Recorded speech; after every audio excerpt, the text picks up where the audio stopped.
El fantasma de las llanuras infinitas. Capítulo 1. La sombra que corría contra el viento.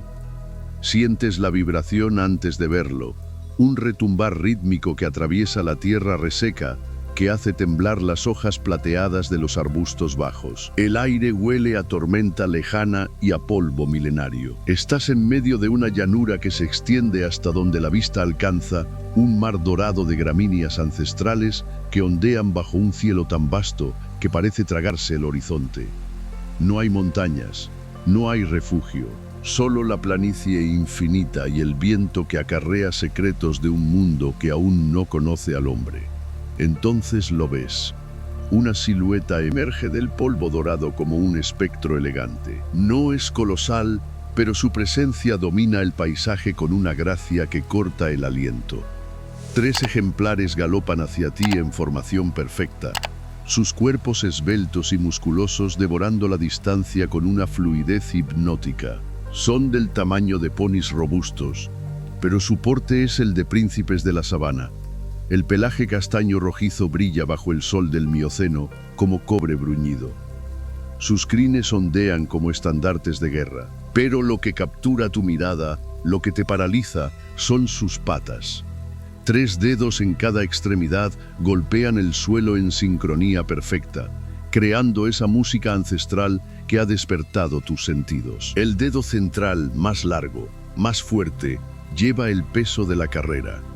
Los laterales, más pequeños, apenas rozan la tierra. Es una ingeniería de velocidad, un diseño perfecto para un mundo donde detenerse significa morir. Corren perseguidos. Detrás de ellos, oculta parcialmente por la nube de polvo que levantan sus cascos, una sombra más oscura, más baja, más siniestra se arrastra con determinación implacable. Un Machairodus, felino de colmillos de sable del tamaño de un león moderno, con una cabeza desproporcionadamente grande y caninos que sobresalen de sus fauces como dagas curvadas de marfil. Sus ojos amarillos están fijos en el ejemplar más joven de la manada, un potro de apenas 2 años que lucha por mantener el ritmo. El Hiparión líder, una yegua de 7 años con cicatrices en el flanco que cuentan historias de supervivencia, gira bruscamente hacia la izquierda. La maniobra es instantánea, imposible. Sus 3 dedos se clavan en la tierra, pivotando su cuerpo casi 90 grados sin perder velocidad. Los otros 2 la siguen como sombras, como si compartieran un solo cerebro. El Machairodus más pesado, más comprometido con su trayectoria, no puede replicar la maniobra. Derrapa, lanza un rugido de frustración que resuena como trueno y se detiene. Los Hiparión se alejan. Sus cascos tripartitos continúan su sinfonía de supervivencia, alejándose hacia el horizonte donde el cielo se encuentra con la tierra dorada. El depredador los observa desaparecer, sabiendo que este día no habrá festín. En este mundo sin piedad, en estas llanuras que se extienden desde lo que hoy llamamos Europa hasta África y Asia, una criatura ha perfeccionado el arte de la huida. Ha convertido la velocidad en religión, la manada en fortaleza y el horizonte infinito en su reino. Bienvenido al imperio del Hiparión. Bienvenido a un mundo donde correr no es una opción. Es la única razón por la que existes. Capítulo 2.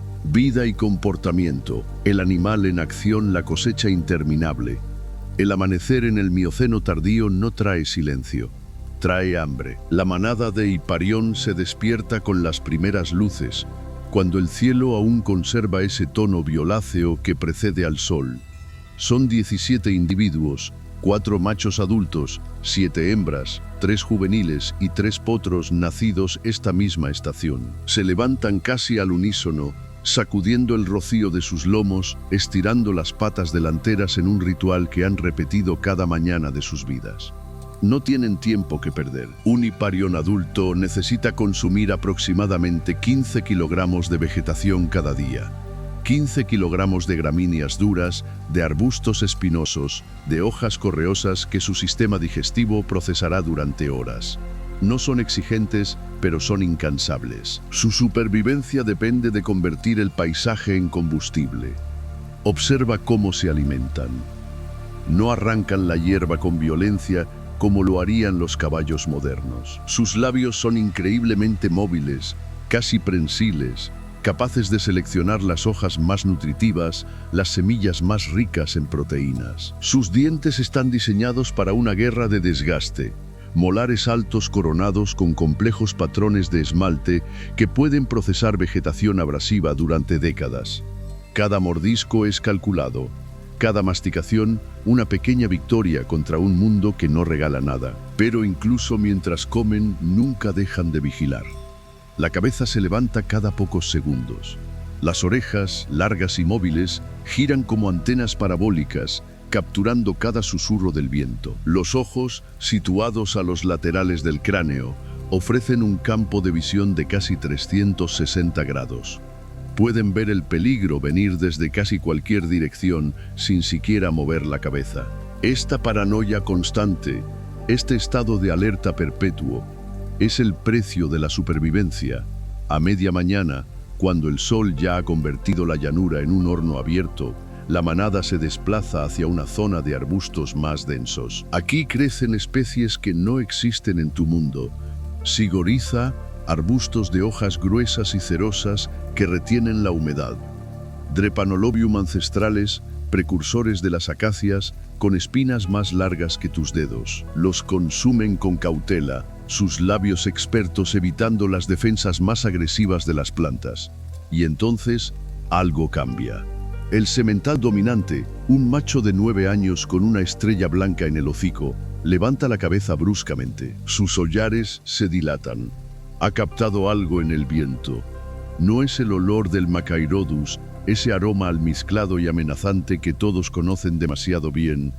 Es algo diferente, algo que no debería estar aquí. A 200 metros, emergiendo de un barranco seco, una manada rival de Hiparión se acerca al mismo territorio de alimentación. Son 11, liderados por un semental más joven pero más grande, con el pelaje casi negro y una presencia que desafía. Las dos manadas se detienen. El aire entre ellas se carga de electricidad. Este territorio ha sido de la primera manada durante 2 estaciones. Han marcado los límites con montones de estiércol en puntos estratégicos, han patrullado estos pastizales cada mañana. No cederán sin lucha. Los 2 sementales avanzan. El resto de sus respectivas manadas permanece atrás, tensas, listas para huir o para apoyar según dicte el desenlace. Los machos comienzan con amenazas, orejas echadas hacia atrás, cabezas levantadas en ángulos desafiantes, bufidos explosivos que suenan como mini explosiones. Dan vueltas uno alrededor del otro, evaluando, midiendo. El semental de la manada residente hace el primer movimiento. Se lanza hacia adelante, girando su cuerpo para presentar sus cuartos traseros al rival, y lanza una patada con ambas patas posteriores. Los cascos tripartitos cortan el aire con un silbido mortal. Fallan por centímetros. El semental invasor retrocede, pero responde con una embestida frontal, intentando morder el cuello de su oponente. Lo que sigue es una danza brutal de violencia calculada. Mordiscos que arrancan mechones de crin. Patadas que si conectaran podrían fracturar huesos. Los cuerpos chocan, se separan, vuelven a chocar. El polvo se levanta en nubes que los ocultan parcialmente, convirtiendo el combate en una visión fantasmal de sombras que luchan. 3 minutos. Eso es todo lo que dura. 3 minutos de violencia explosiva que terminan cuando el semental invasor recibe un golpe sólido en el hombro que casi lo derriba. Es suficiente. La jerarquía se ha establecido. El joven retador relincha, una nota alta y penetrante que suena casi como una disculpa, y retrocede. Su manada ya está en movimiento, alejándose hacia el este, hacia territorios no reclamados. El semental victorioso permanece inmóvil, respirando pesadamente, sangre goteando de un corte superficial en su cuello. No persigue, no necesita hacerlo. El mensaje ha sido entregado y recibido. Este territorio, estos pastos, estos arbustos espinosos pertenecen a su manada. Círculo eterno. La estación de apareamiento llega con las primeras lluvias. El cielo, seco durante meses, finalmente se abre. Las tormentas transforman el paisaje en cuestión de días. La tierra reseca se convierte en tapiz verde. Flores explosionan en colores que no has visto nunca. Amarillos eléctricos, púrpuras profundos, rojos que parecen sangrar del suelo. Y con la abundancia llega el imperativo más antiguo: reproducirse o desaparecer. Las yeguas entran en celo de forma escalonada, un mecanismo que la evolución ha perfeccionado para evitar que todos los potros nazcan simultáneamente, saturando los recursos de la manada. El semental dominante lo nota inmediatamente. Su comportamiento cambia, se vuelve más agresivo con los machos jóvenes, más atento a las hembras. Camina entre ellas con el cuello arqueado, emitiendo suaves relinchos que resuenan con autoridad y promesa. Pero la reproducción en el mundo del hiparión no es un asunto simple de dominación. Las hembras tienen voz y voto.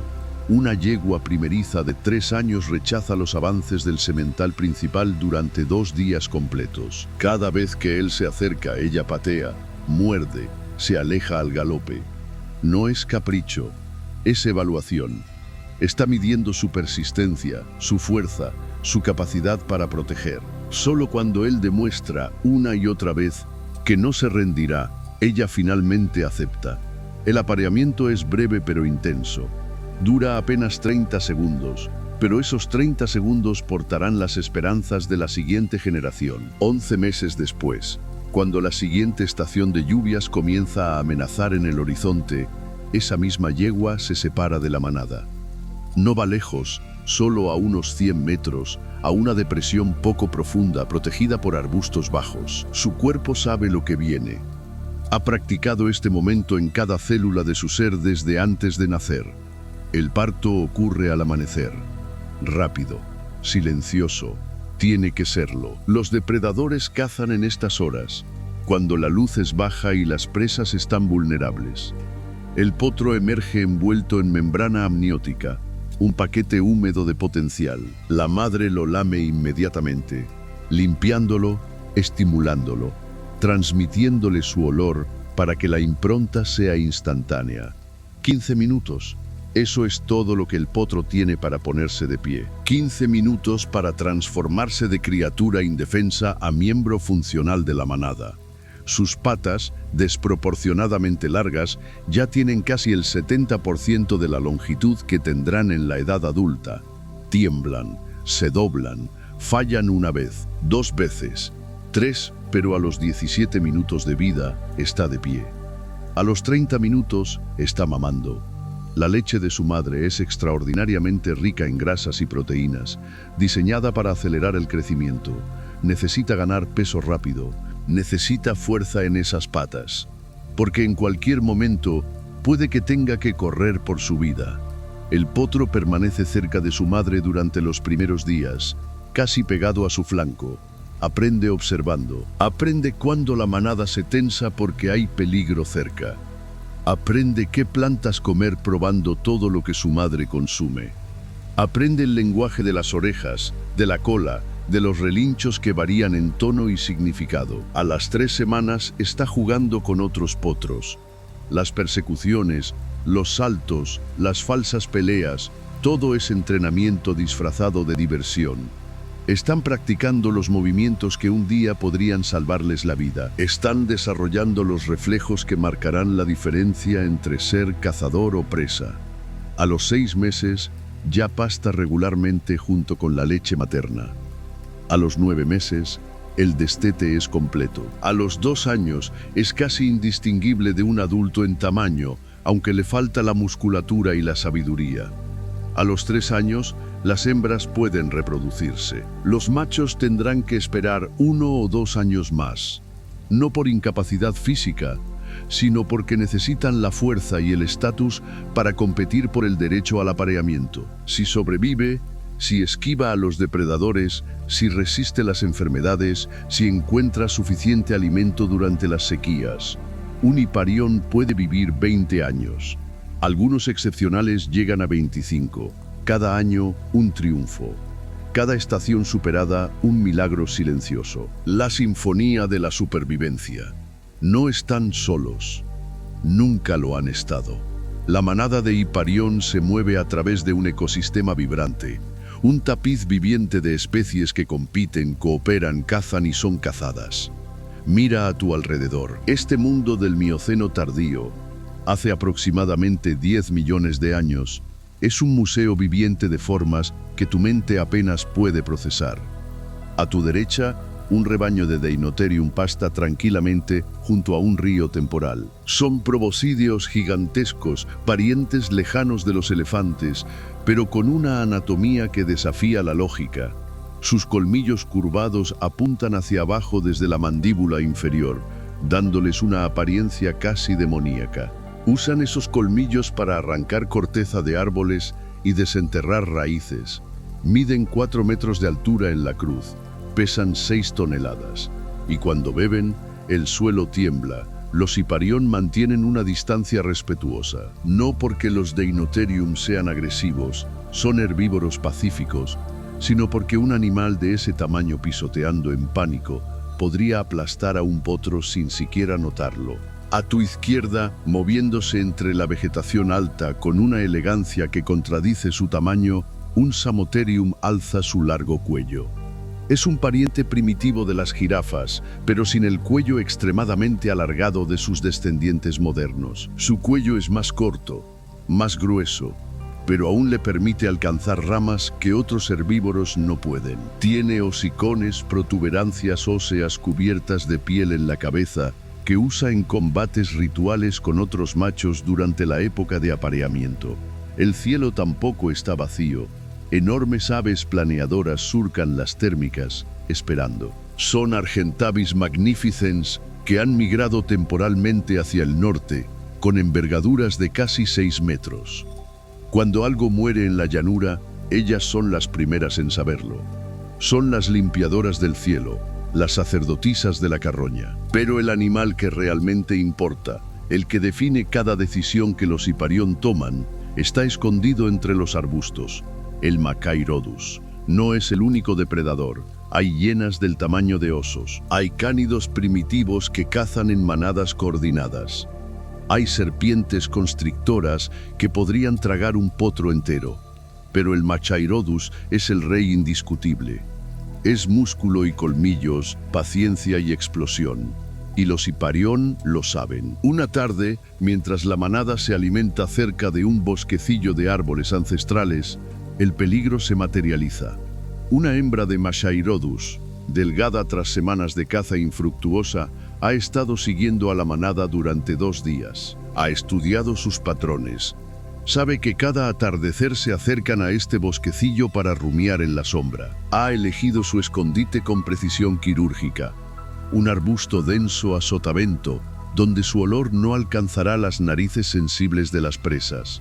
Espera. Los Hiparión llegan, tal como ella predijo. El semental es el primero en acomodarse bajo la sombra moteada.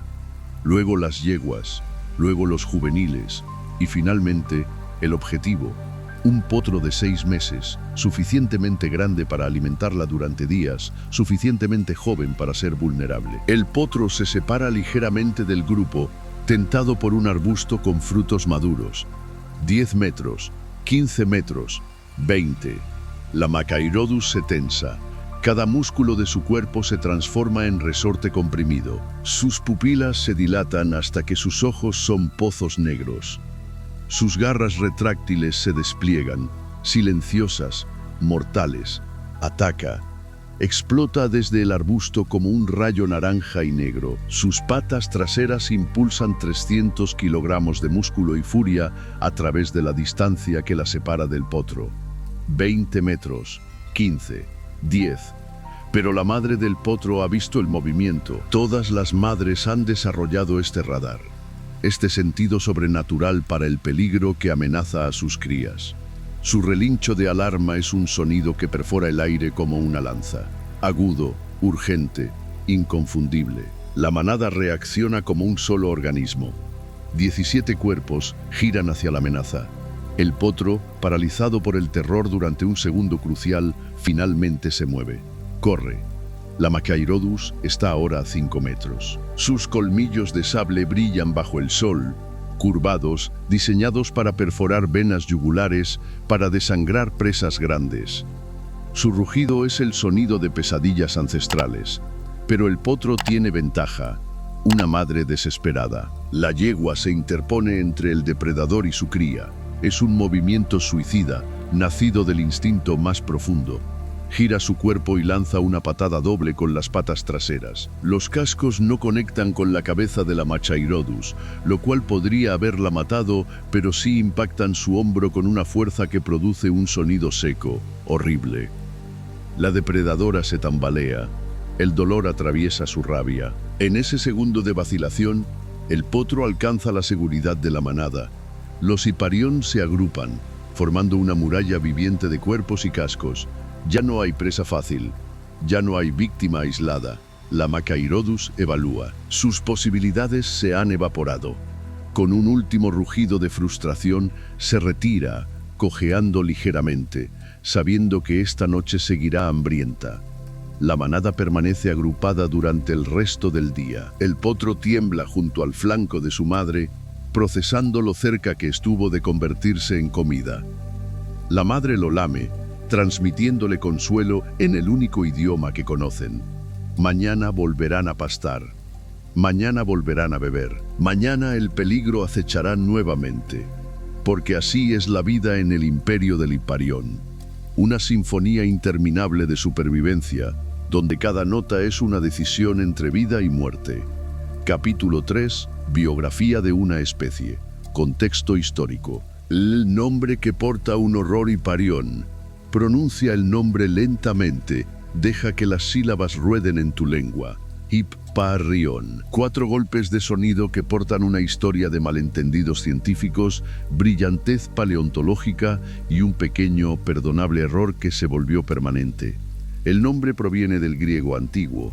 Hippos significa caballo. Arión era un caballo mítico de la mitología griega, hijo de Poseidón y Deméter, dotado con la capacidad de hablar y con una velocidad sobrenatural. Cuando los paleontólogos del siglo XIX examinaron los primeros fósiles completos de esta criatura, vieron inmediatamente su relación con los caballos modernos, pero también notaron diferencias cruciales.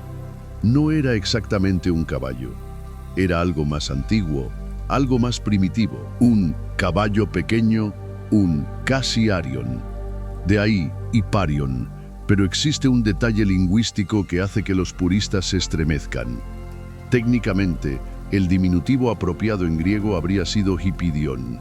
Hiparión es gramaticalmente incorrecto. Sin embargo, las reglas de nomenclatura científica son inflexibles.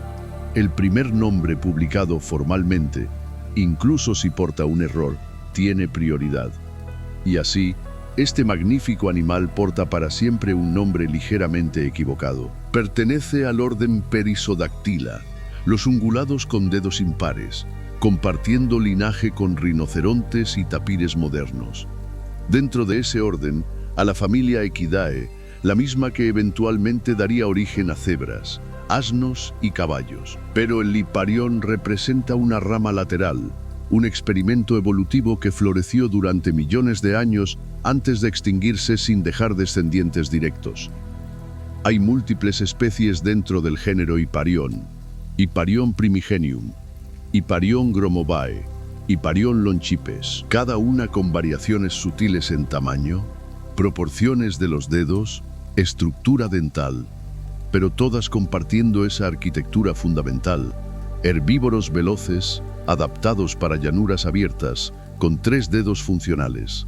El día que los huesos hablaron. La historia del descubrimiento del Hiparión es una ventana a la paleontología del siglo XIX, cuando Europa estaba experimentando una fiebre de excavaciones y cada nueva especie fósil reescribía la comprensión humana del pasado. El año es 1832.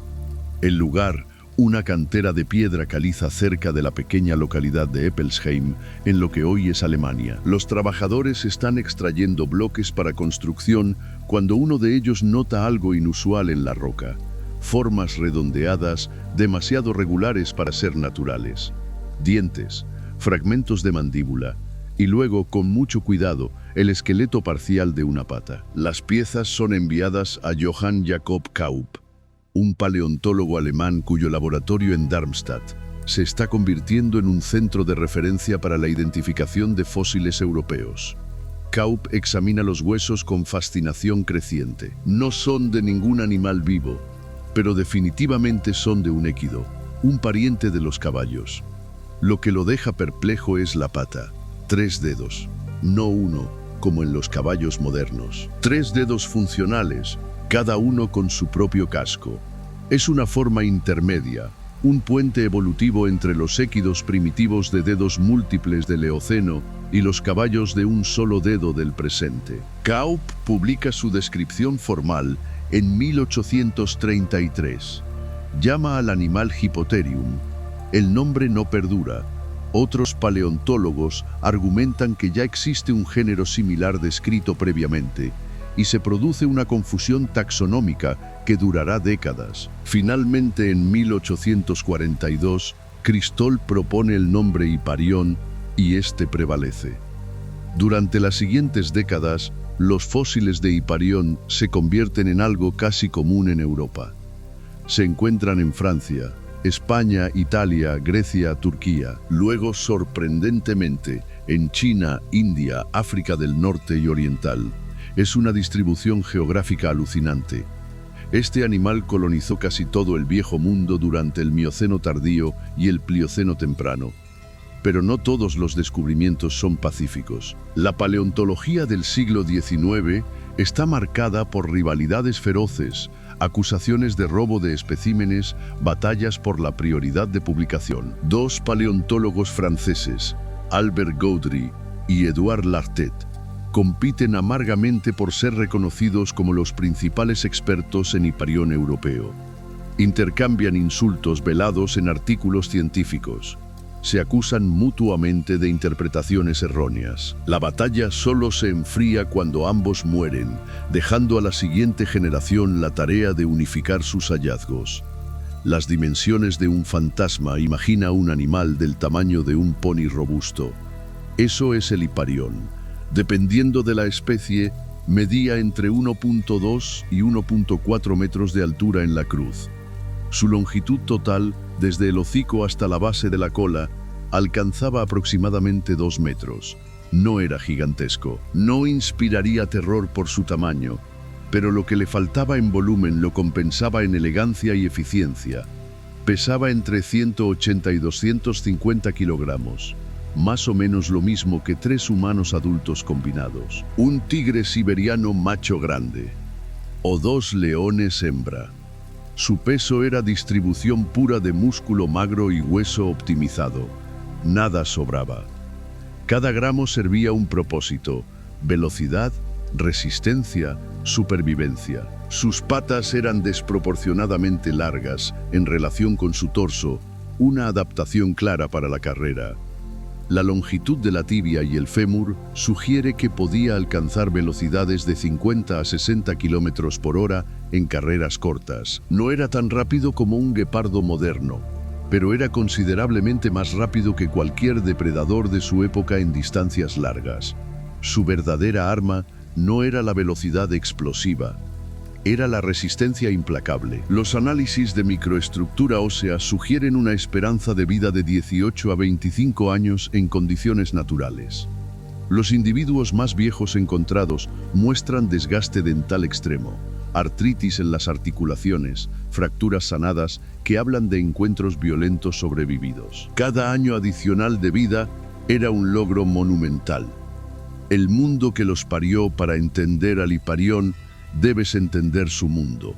Un mundo tan diferente del tuyo que parece ficción. Estamos hace entre 13 y 5 millones de años, en el período geológico llamado Mioceno, específicamente en su fase tardía, y extendiéndose hacia el Plioceno temprano.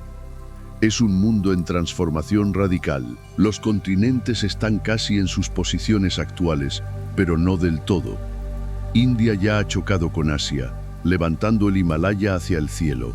El Mediterráneo experimenta ciclos de desecación y reinundación que alternan entre mar y desierto salino. África y Arabia están separándose lentamente, creando el Gran Valle del Rift. América del Norte y del Sur aún no están conectadas. El Istmo de Panamá no existe todavía. El clima es más cálido que el actual en promedio, pero está enfriándose gradualmente. Los casquetes polares están expandiéndose. Las selvas tropicales que cubrían gran parte de Europa durante el Eoceno están retrocediendo. En su lugar, emergen hábitats nuevos, sabanas, estepas, praderas abiertas, ecosistemas dominados no por árboles sino por gramíneas. Y aquí está la clave: el Mioceno es testigo de la gran expansión de las gramíneas. Las hierbas, que habían sido plantas marginales durante millones de años, de repente encuentran las condiciones perfectas. El clima más seco favorece su crecimiento. Su capacidad para regenerarse rápidamente después del pastoreo las hace dominantes. Y esta explosión de gramíneas crea un nuevo nicho ecológico masivo. Los herbívoros que pueden procesar estas plantas duras, ricas en sílice, abrasivas para los dientes, heredarán la tierra. El Hiparion es uno de los primeros en adaptarse completamente. Sus dientes altos, sus molares con complejos patrones de esmalte, son la llave que abre este reino de pastizales infinitos. El nivel de oxígeno atmosférico es ligeramente superior al actual, aproximadamente 23% versus el 21% moderno. Esto permite una actividad física más sostenida, carreras más largas sin agotamiento. El nivel de dióxido de carbono fluctúa, pero es generalmente más alto que en la era preindustrial moderna, promoviendo un crecimiento vegetal vigoroso. El volcanismo es activo en varias regiones.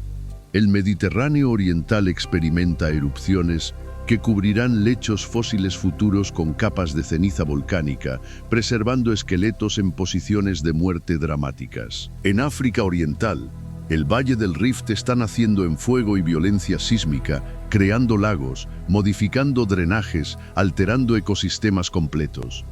El Imperio de las Llanuras, los fósiles de Hiparion, cuentan una historia de conquista geográfica sin precedentes para un género de equidos. Se han encontrado restos en más de 200 localidades diferentes, abarcando 3 continentes. En Europa, España, Valles Penedès, Teruel; Francia, Montredon, Saint-Gaudens; Alemania, Eppelsheim, Hohenegg; Grecia, Pikermi, Samos; Hungría, Polgardi; Rumania, Manzati.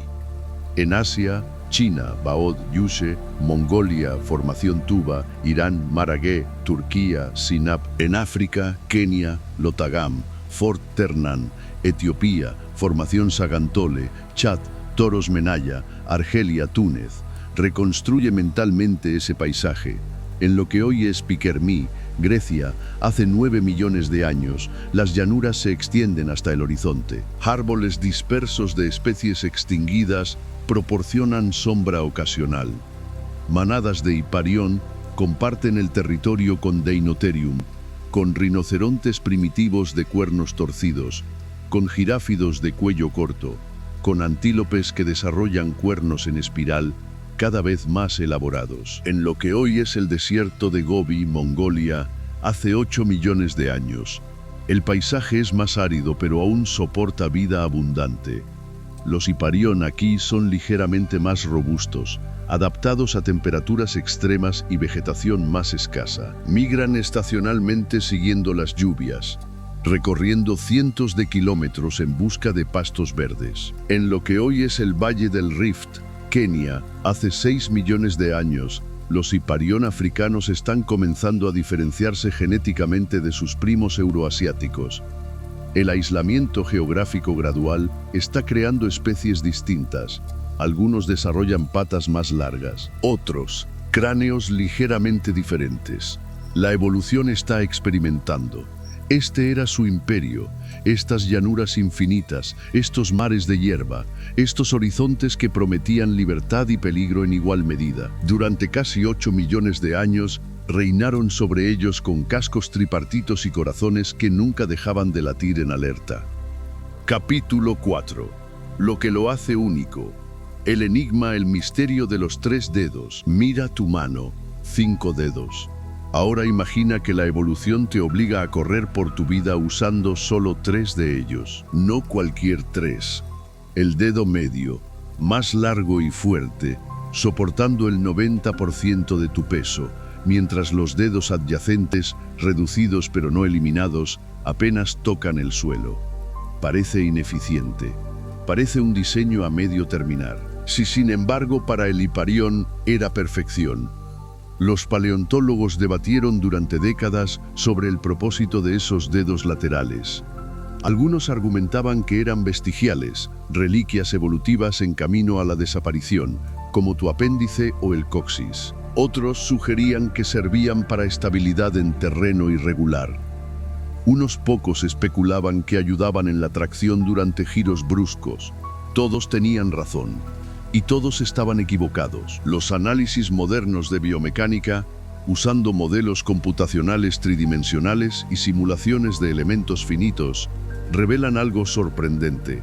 Los dedos laterales del Hiparión eran componentes cruciales de un sistema de amortiguación biológica extraordinariamente sofisticado. Cuando el Hiparión golpeaba el suelo durante la carrera, el impacto generaba fuerzas que podían alcanzar 3 veces su peso corporal. En un caballo moderno, con un solo dedo, todo ese impacto se transmite a través de una estructura, el casco central y el hueso metacarpiano. Es eficiente, pero brutal para las articulaciones. El Hiparión tenía una solución más elegante. En el momento del impacto, el dedo central contactaba primero, absorbiendo la mayor parte de la fuerza. Pero fracciones de segundo después, los dedos laterales tocaban el suelo, distribuyendo el estrés mecánico a través de 3 puntos en lugar de 1. Era como la diferencia entre aterrizar un salto con un pie versus 2. La física es fundamentalmente más favorable, pero había más.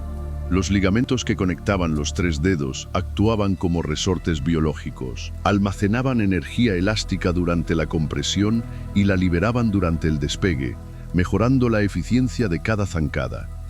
El Hiparión no solo corría sobre 3 dedos, los usaba para convertir el suelo en trampolín. ¿Y en los giros? Aquí es donde el diseño brillaba. Cuando un Hiparión necesitaba cambiar de dirección rápidamente, los dedos laterales del lado interno del giro se clavaban más profundamente en el suelo, proporcionando un punto de pivote adicional. Imagina un automóvil de carreras con un sistema de dirección que puede redistribuir instantáneamente el agarre entre las ruedas. Eso era el Hiparión, ingeniería evolutiva de Fórmula 1. La pregunta que fascinaba a los científicos era, si este diseño era tan efectivo, ¿por qué los caballos modernos lo abandonaron? ¿Por qué la evolución eligió el camino del dedo único? La respuesta está en el terreno. Los Hiparión dominaban las sabanas mixtas del Mioceno. Llanuras sí, pero con vegetación irregular, arbustos dispersos, terreno que variaba entre duro y blando. Los 3 dedos ofrecían versatilidad, pero cuando el clima continuó enfriándose hacia el Plioceno y Pleistoceno, las llanuras se volvieron más uniformes, más duras, más predecibles. En ese contexto, el dedo único se volvió más eficiente. La evolución no siempre elige el diseño más elegante. Elige el que mejor se ajusta al momento. El Hiparión representaba una solución perfecta para su mundo. Cuando ese mundo cambió, la solución dejó de serlo. Dientes que cuentan milenios abre la boca de un Hiparión. O mejor aún, examina uno de los cráneos magníficamente preservados en el Museo Nacional de Historia Natural de París. Lo primero que notarás son los dientes, molares enormes, de coronas altísimas, que se extienden profundamente en las mandíbulas. Si un caballo moderno tiene molares altos, los del Hiparión son rascacielos dentales. Algunos alcanzan 8 centímetros de altura total, aunque solo 3 o 4 centímetros emergen de las encías en cualquier momento dado. ¿Por qué? Las gramíneas son hermosas pero traicioneras. En sus hojas y tallos concentran sílice, dióxido de silicio, el mismo compuesto que forma el vidrio y el cuarzo. Es su defensa contra los herbívoros. Cada bocado de hierba es esencialmente un bocado de papel de lija microscópico. Masticar gramíneas durante horas cada día Todos los días, durante años, desgasta los dientes a una velocidad asombrosa. Los herbívoros que intentaron adaptarse a la expansión de las gramíneas enfrentaron un dilema evolutivo: desarrollar dientes que pudieran soportar el castigo o morir de hambre cuando sus muelas se redujeran a raíces inútiles. El hiparión eligió la estrategia de la escalada armamentística. Sus molares no solo eran altos, estaban compuestos de múltiples capas de esmalte plegado en patrones increíblemente complejos. Visto desde arriba, cada molar mostraba crestas y valles de esmalte que formaban laberintos tridimensionales. Estos patrones no eran decorativos, eran funcionales. A medida que el diente se desgastaba, siempre exponía nuevas superficies de esmalte duro intercaladas con dentina más blanda. El resultado era una superficie de masticación que permanecía constantemente rugosa, constantemente efectiva, renovándose perpetuamente a medida que se consumía desde arriba y emergía desde abajo. Era un sistema de crecer para morir. El diente se desgastaba milímetro a milímetro a lo largo de la vida del animal, pero siempre había más diente esperando debajo.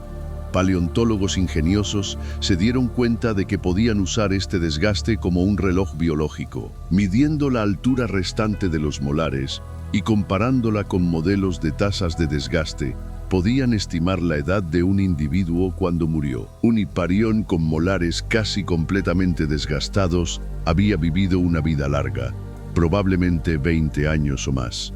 Uno con molares altos y apenas desgastados era un adolescente, lleno de potencial o a punto de fallar. Pero los dientes cuentan más que edad. Cuentan dieta. El análisis de microdesgaste dental, examinando microscópicamente las marcas dejadas en la superficie del esmalte, revela qué comía exactamente cada individuo antes de morir. Rayas finas y paralelas, gramíneas, pozos y marcas irregulares, material más abrasivo, posiblemente hojas con alto contenido de sílice o vegetación mezclada con polvo durante estaciones secas. Algunos especímenes de hiparión muestran patrones estacionales claros. Períodos de rayas finas alternan con períodos de marcas más caóticas. Estaban cambiando su dieta según la disponibilidad. Eran flexibles, oportunistas. No eran comedores exigentes, eran sobrevivientes, y hay una historia más que los dientes revelan: el dolor. Varios especímenes muestran evidencia de abscesos dentales, infecciones que debieron causar agonía. Uno, encontrado en España, tiene un molar superior con una cavidad masiva que penetró hasta la raíz, creando una infección que probablemente se extendió al seno maxilar. Este animal vivió con ese dolor durante meses, posiblemente años, antes de morir. No había dentistas en el Mioceno, solo resistencia, solo la elección diaria de seguir comiendo a pesar del tormento o acostarse y esperar el final. Eligió comer. Las marcas de desgaste continúan después de la formación del absceso. Siguió pastando, siguió sobreviviendo, hasta que finalmente ya no pudo. La fosa preorbitaria, el enigma aromático, justo delante de la órbita ocular, en cada lado del cráneo del hiparión hay una depresión, una fosa.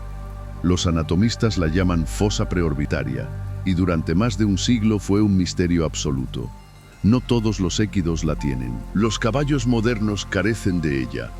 Algunos équidos primitivos muestran versiones muy reducidas, pero en el hiparión es profunda, bien definida, imposible de ignorar. Las primeras teorías eran casi cómicas en retrospectiva. Un paleontólogo del siglo XIX sugirió que alojaba un órgano sensorial desconocido, quizás para detectar cambios de presión atmosférica. Otro propuso que era un espacio de almacenamiento de aire que mejoraba el olfato. Un tercero especuló que servía para reducir el peso del cráneo. La verdad resultó ser al mismo tiempo más simple y más fascinante. Estudios comparativos con ungulados modernos que poseen estructuras similares, como algunos antílopes y gacelas, sugieren que la fosa preorbitaria del hiparión alojaba una glándula odorífera. Una glándula que secretaba sustancias químicas volátiles con propósitos de comunicación social. Imagina las implicaciones. Los Hiparión no solo se comunicaban mediante relinchos y lenguaje corporal.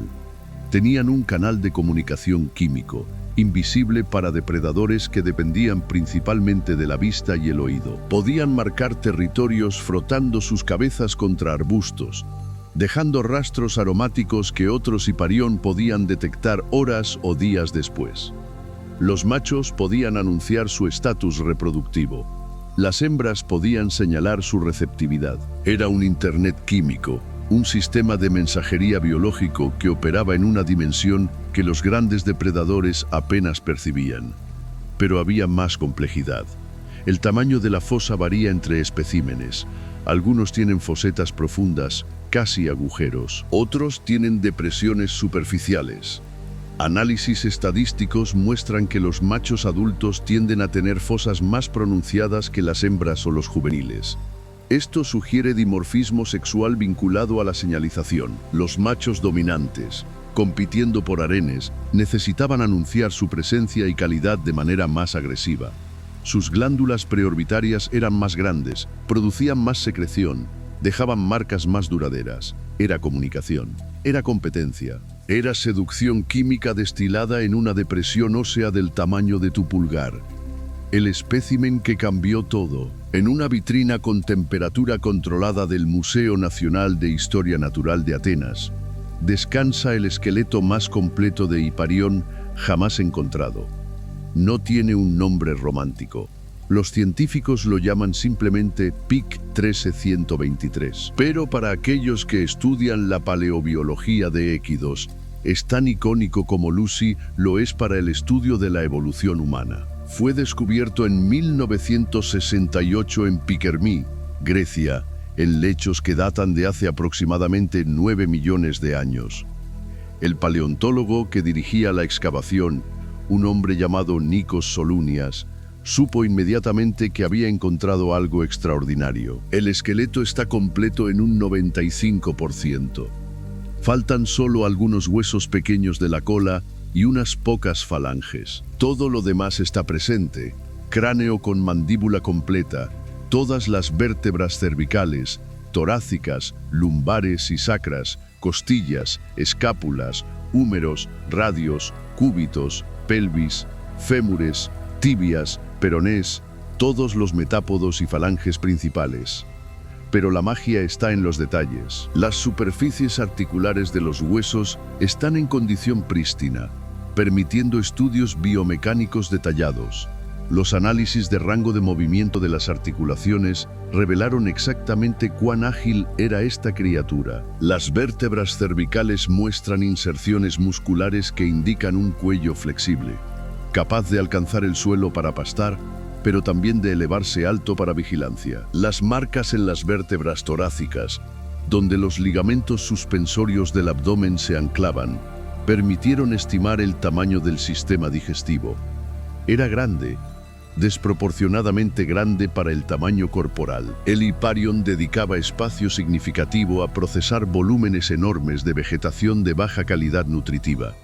Pero el descubrimiento más importante vino de las patas. Los huesos metatarsianos y metacarpianos, los huesos largos de las manos y pies, mostraban exostosis, crecimientos óseos anormales donde los ligamentos se habían calcificado parcialmente. Es una condición vista en caballos modernos que han sido sometidos a estrés repetitivo extremo.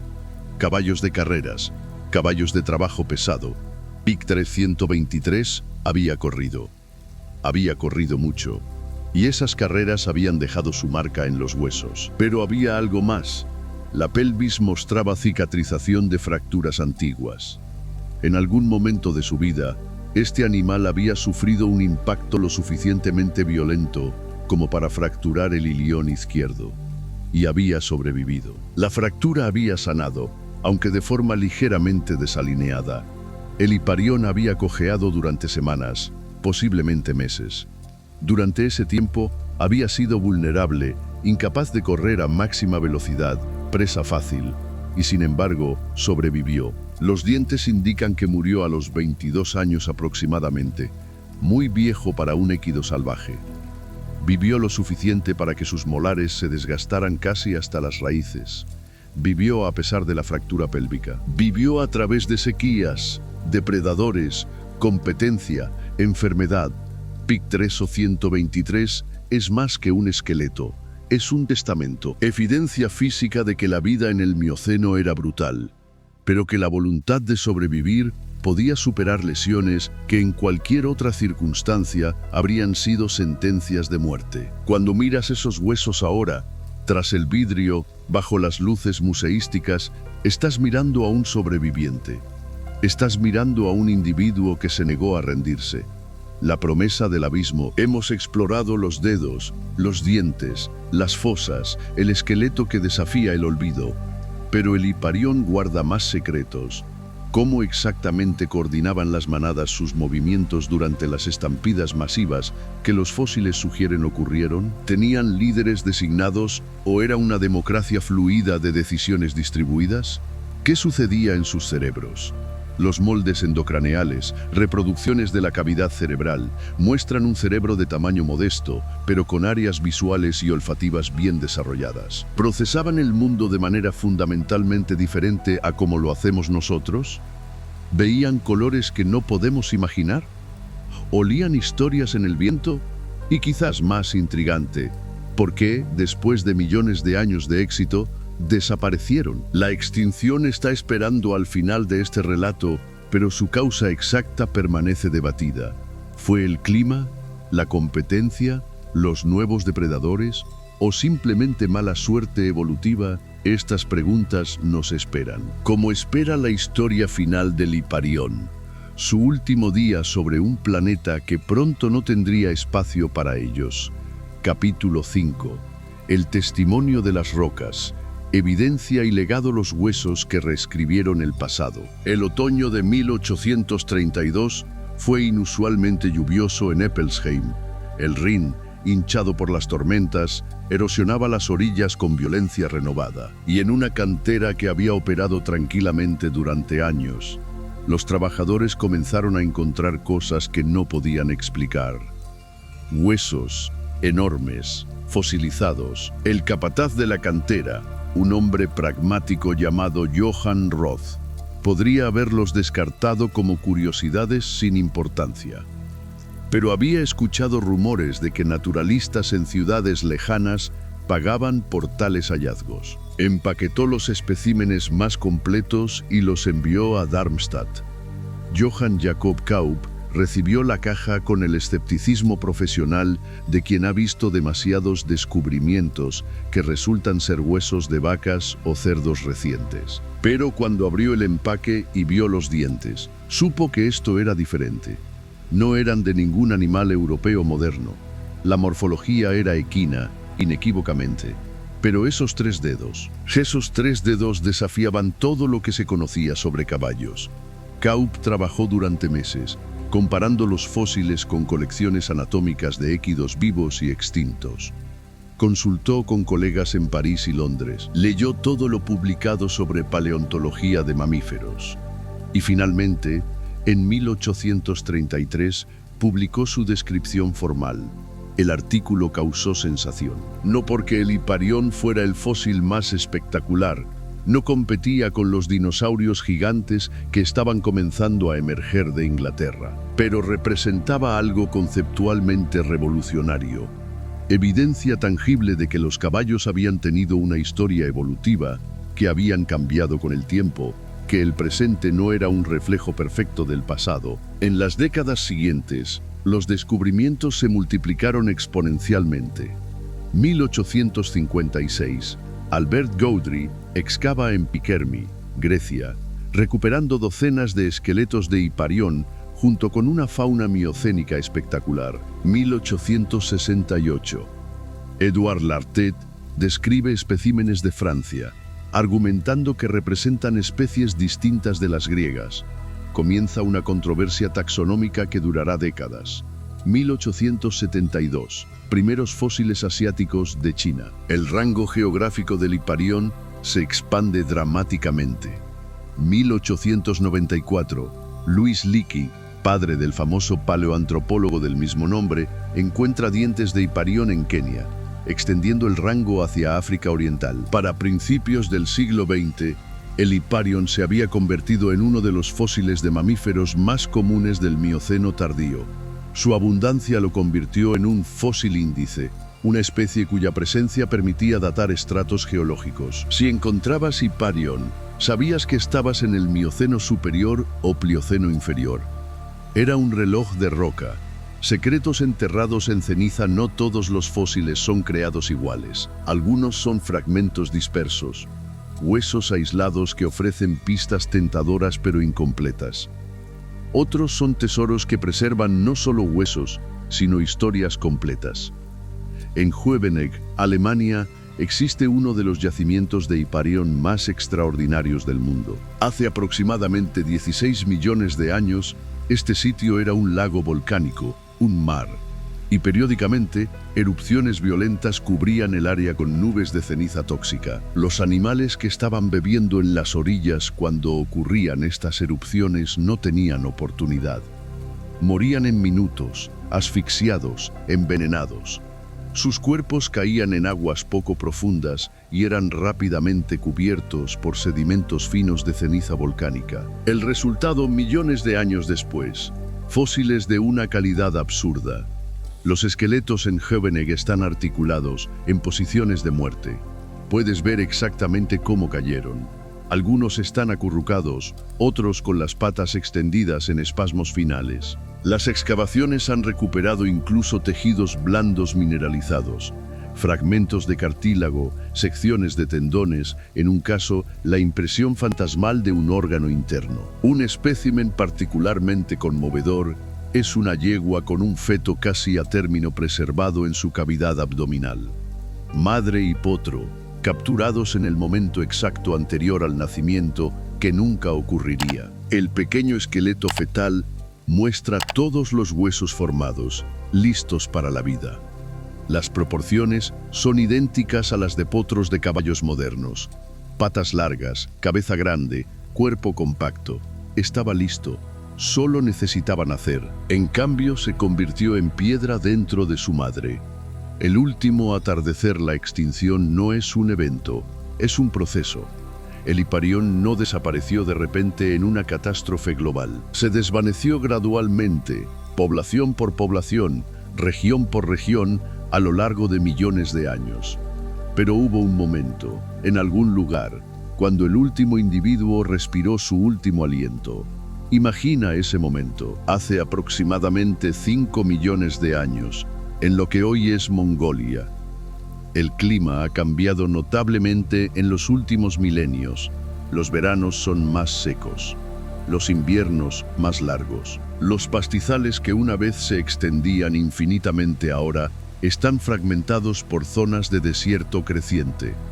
Una manada de Hiparión, reducida a solo 7 individuos, busca desesperadamente pastizales viables. Han migrado más lejos este año que nunca antes, siguiendo rumores de verde que sus instintos prometen. Pero los instintos están basados en un mundo que ya no existe. Encuentran un oasis pequeño, un valle protegido donde aún crece hierba. Se quedan, comen, se reproducen. Durante una generación sobreviven, pero la sequía continúa. Los pastos se reducen año tras año.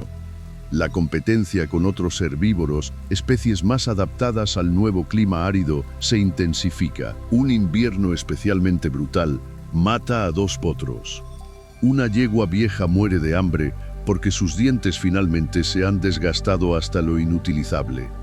Quedan 4, luego 3, luego 2, finalmente solo una yegua vieja, solitaria, pastando bajo un cielo que ya no reconoce. Sus compañeros están muertos. No hay machos con los cuales reproducirse. Es el final de su línea genética, el final de su especie en esta región. Una mañana, simplemente no se levanta. Su corazón, que ha latido sin pausa durante 22 años, da su último golpe. Sus ojos, que han visto horizontes infinitos, se cierran. Y en ese momento, en ese valle olvidado, el Hiparión desaparece de esa parte del mundo. Esta escena se repite en docenas de lugares a lo largo de millones de años. Europa, Asia, África, cada población enfrenta presiones únicas. Cambio climático, nuevos depredadores, competencia de équidos más avanzados, enfermedades. Y una por una se apagan. Los últimos hiparión conocidos en el registro fósil datan de hace aproximadamente 2 millones de años, en África Oriental. Luego, silencio. La ausencia en el registro es tan informativa como la presencia. Después de esa fecha, no hay más fósiles. La película se corta. Fantasmas en vitrinas. Hoy puedes visitar los restos del hiparión en museos de todo el mundo. El Museo Nacional de Historia Natural de París alberga una de las colecciones más extensas, incluyendo varios esqueletos completos de Piquermí montados en posiciones dinámicas. Uno en pleno galope, otro agachado para beber, un tercero con la cabeza levantada en alerta. El Museo de Historia Natural de Viena exhibe el famoso ejemplar de Höveneck, la yegua con feto, en una vitrina dedicada con iluminación tenue que le da un aire casi sagrado. En Beijing, el Museo de Historia Natural de China muestra la diversidad asiática del género, con varias especies dispuestas para comparación anatómica directa. Y en el Museo Nacional de Nairobi, Kenia, los hiparión africanos comparten espacio con los ancestros de los humanos modernos, recordándonos que nuestros antepasados caminaron las mismas llanuras que estas criaturas, posiblemente cazándolas, definitivamente compitiendo con ellas por recursos. Estos huesos son embajadores, son mensajeros de un mundo perdido. Cuando un niño presiona su nariz contra el vidrio de una vitrina, maravillándose ante el esqueleto de un animal que nunca conocerá vivo, algo extraordinario ocurre. El pasado toca el presente. La extinción se vuelve personal. Y quizás, solo quizás, ese niño crece para convertirse en el científico que finalmente responderá a las preguntas que el hiparión aún plantea. Capítulo 6. Epílogo y cierre. El viento sigue soplando sobre las llanuras donde una vez corrieron. En Piquermí, turistas caminan sin saberlo sobre lechos de roca que contienen miles de huesos aún sin excavar. En Mongolia, pastores nómadas ocasionalmente encuentran fósiles y los dejan en montones de piedras, altares accidentales a dioses olvidados. En Kenia, paleontólogos continúan excavando, capa por capa, reconstruyendo ecosistemas completos del Mioceno. El hiparión ya no corre, pero su legado galopa aún.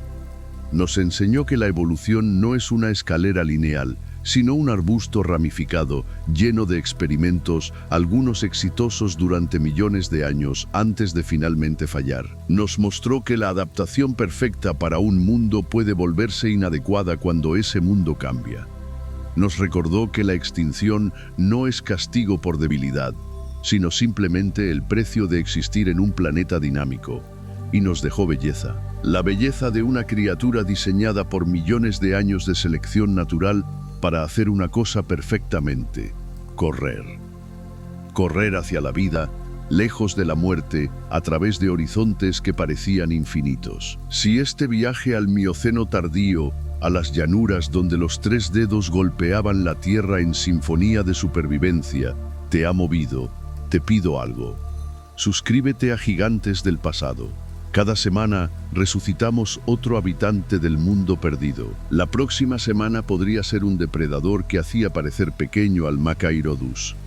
Podría ser un gigante que hacía temblar la tierra con cada paso. Podría ser algo tan extraño que desafiará tu capacidad de creer que realmente existió. Déjame en los comentarios qué animal prehistórico te gustaría conocer. ¿Un dinosaurio específico? ¿Un mamífero del Cenozoico? ¿Algo del mar? Tu voto importa. Este canal existe porque la curiosidad existe. Dale like si los cascos tripartitos del hiparión te han dejado asombrado. Activa las notificaciones para que nunca te pierdas el momento en que traemos otra criatura del pasado de vuelta a la vida. Y comparte este episodio. Compártelo con alguien que cree que los caballos siempre han tenido un solo dedo. Compártelo con alguien que piensa que el pasado es aburrido. Compártelo con alguien que necesita recordar que este planeta ha visto maravillas que hacen que nuestra imaginación parezca limitada. Gracias por correr conmigo a través del Mioceno. Gracias por escuchar el eco de cascos que dejaron de sonar hace millones de años. Gracias por recordar que olvidar el pasado no lo hace menos real. El Hiparión vivió, amó, luchó, sobrevivió durante 8 millones de años y ahora gracias a ti vive nuevamente. Nos vemos en el próximo episodio de Gigantes del Pasado, donde el pasado nunca muere, solo espera ser recordado.